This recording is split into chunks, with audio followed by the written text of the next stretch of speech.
Thanks for watching episode 1 of the Breaking Elegance blog, and today we're going to be comparing the Samsung SmartThings Hub and IFTTT so that people can finally grasp what the heck are the differences and why the hell would you need a hub like this one or the Wink Hub. IFTTT is a web-based service that resides on the cloud, and sometimes that's not the best thing to have and implement when you're trying to create a home automated system that you really need to work all the time and you don't want all that crazy lag. For example, if a bunch of people are going and banging and banging and banging at the IFTTT services, and guess what? All of that stuff is just gonna bog you down. You're gonna have crazy delays, and I've experienced that sometimes where you'll say something and it just doesn't come through the network because a lot of things are probably being processed. Hey Google, turn on the music. Today's my day off, you lazy bastard. IFTTT is offline now. I'm going to sleep now. Don't bother me. Well, you're freaking useful from those web services. Now, when it comes to these hubs, they're localized, and the things you execute through these are being processed by the hub in your home. Now, it's not that this doesn't require internet, it does, especially when you're out of your home and it needs to communicate with this. It'll go through a server into this and communicate with it from somewhere external. Like if I was in Florida or visiting family somewhere else and I wanted to turn off and on lights that were being controlled through this guy. Now, another big difference, this is also a routing unit for zigbee and Z-Wave devices, not for Wi-Fi.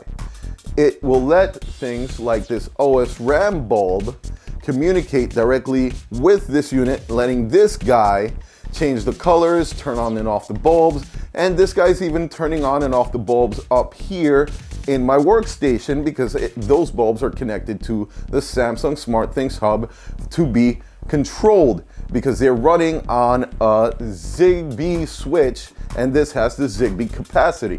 Now, I'm not going to bash on IFTTT. I just wanted to make a very quick video comparing IFTTT and Z-Wave and Zigbee and SmartThings Hub that those reside in to IFTTT.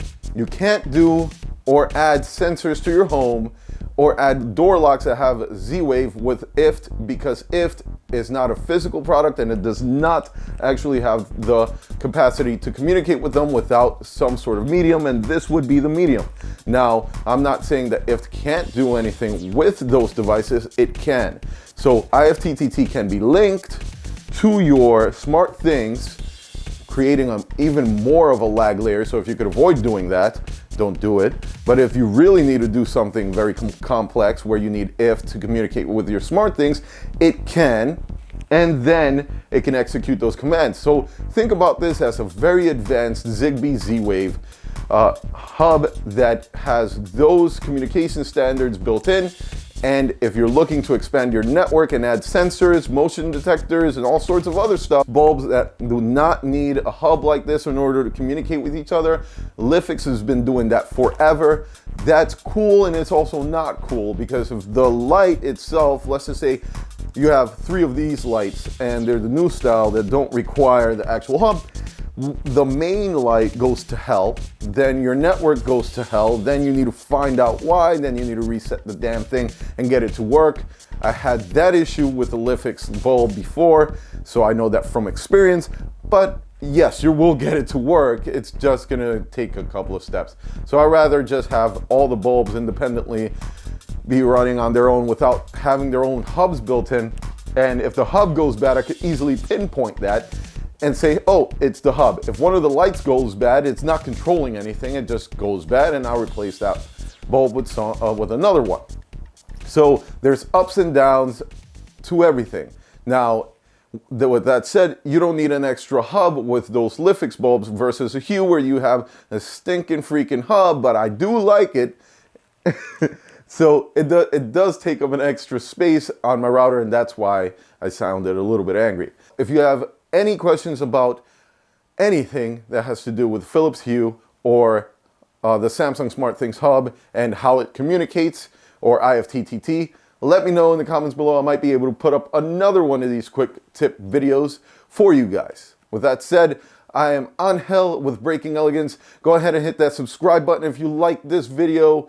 Go ahead and follow me on Facebook, Twitter, and Instagram so I can keep you updated on those platforms as well. And you have a great one.